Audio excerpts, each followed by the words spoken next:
माँ का बड़ा दिल। एक पति पत्नी के जोड़े को दो बच्चे हुए, दोनों ही बेटे। माँ बाप ने इन दोनों ही बच्चों को खूब प्यार से पाला पोसा, पढ़ाया लिखाया, बड़ा किया और इस काबिल बनाया कि यह अच्छी नौकरी कर सके, समाज में अच्छा जीवन व्यतीत कर सके। अपने बच्चों के लिए दिन रात कड़ी मेहनत करके एक बंगले जैसा 2 मंजिला घर बना कर दिया, ताकि दोनों बेटे शादी के बाद भी एक साथ लेकिन अलग अलग कमरों में रह सके, ताकि आगे चलकर कभी बंटवारे का विचार ना आए और इनमें लड़ाई झगड़े ना हो। दोनों बेटों को अच्छी नौकरियां लग गई, दोनों की ही शादी हो गई। बड़ा बेटा जो घर के पहले माले पे रहता था, उसको एक बच्चा भी हुआ। पोते का मुंह देखकर दादा दादी बहुत खुश हुए। सब ठीक चल रहा था, लेकिन थोड़े ही दिनों बाद बूढ़े पति की मौत हो गई। जब तक पति जिंदा था, दोनों बेटे और बहू माँ का सम्मान किया करते थे। जैसे ही पति मर गया, दोनों बेटे और बहुएं हर दिन माँ की सेवा करना तो दूर, माँ को हर दिन खाना खिलाने के लिए भी राजी ना थे। दोनों बेटे और बहुओं ने मीटिंग की और तय किया कि माँ को खाना खिलाने की जिम्मेदारी बांट ली जाए, यानी कि 15 दिन बड़ा बेटा और 15 दिन छोटा बेटा माँ के खाने की जिम्मेदारी लेगा। जिन बेटों को बिना दिन रात देखे भूख ना होते हुए भी और मनचा खाना हमेशा खिलाने के लिए जो माँ तैयार रहती थी, अब उसी माँ को बेटों के यहाँ पर दिनों के हिसाब से खाना दिया जाता था। माँ का दिल बड़ा था।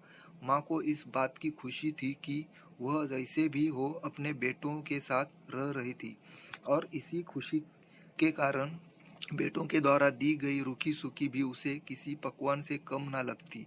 लेकिन दुर्भाग्य की बात तब हो जाती जब किसी महीने में 31 दिन आ जाते और उस एक दिन माँ को भूखा ही रहना पड़ता। एक बार जब बड़े बेटे के यहाँ 15 दिनों तक खाना खाने की बारी चल रही थी, तब बड़ा बेटा अपनी बीवी और बच्चे के साथ कहीं बाहर किसी फंक्शन में जा रहा था।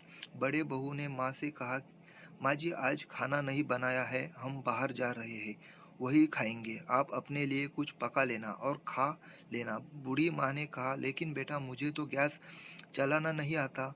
बहू ने कहा, तो फिर ऐसा कीजिए कि पास वाले मंदिर में भंडारा लगता है, आप वही जाकर खान खा लीजिए और आपको गैस चलाने की जरूरत भी नहीं पड़ेगी। पास में ही खड़ा बेटा और पोता यह सब सुन रहे थे, लेकिन कोई कुछ ना बोला। बूढ़ी माँ को भूखा ही छोड़ बेटा और बहू फंक्शन में निकल गए। माँ को थोड़ा दुख तो हुआ, लेकिन फिर अपने आप को यह सोचकर मना लिया, ठीक ही तो है, कभी कभी बहू को भी घर के काम से आराम मिलना चाहिए, और भगवान का भंडारा खाने का सौभाग्य किस्मत वालों को ही मिलता है। माँ खुशी खुशी मंदिर में जाकर भंडारा खा आई। कुछ दिन ऐसे ही बीत गए। एक दिन बड़े बेटे को छुट्टी थी। बेटा, बहू और उनका बच्चा अपने घर में साथ में समय बिता रहे थे।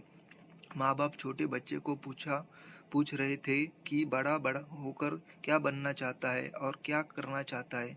छोटे बच्चे ने बड़े ही सरल भाव से माँ बाप को उत्तर देते हुए कहा, वह बड़े होकर वकील बनना चाहता है।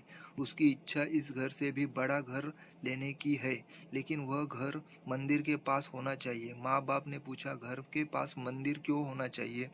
तब बच्चा माँ बाप से कहता है, घर के पास मंदिर इसलिए होना चाहिए ताकि जब मैं बड़ा होकर किसी फंक्शन में बाहर जाऊँ तो आप दोनों को ज़्यादा तकलीफ ना हो। मंदिर नज़दीक रहेगा तो आपको ज़्यादा दूर जाकर भंडारा नहीं खाना पड़ेगा। मासूम बच्चे का ऐसा जवाब सुनकर दोनों की ही पैरों तले जमीन खिसक गई। उन्हें अपनी गलतियों का एहसास अब जाकर हुआ था, जो उनके 5 साल के बेटे ने पहले ही कर लिया था। दोस्तों, दुनिया के हर माँ बाप यह सोचकर अपने बच्चों को बड़ा करते हैं कि वह उनके बुढ़ापे की लाठी बनेंगे, ना ही वह लाठी बनकर उनके ही पीठ पर बरसेंगे। कर्म का चक्र निरंतर घूमता रहता है। दोस्तों, आज जो तुम दूसरों के साथ कर रहे हो, आगे चलकर तुम्हारे साथ वही होगा, यह तय है। इसलिए हमेशा याद रखो कि दूसरों के साथ वैसा ही बर्ताव करो जैसा तुम चाहते हो कि बाकी लोग तुम्हारे साथ करें।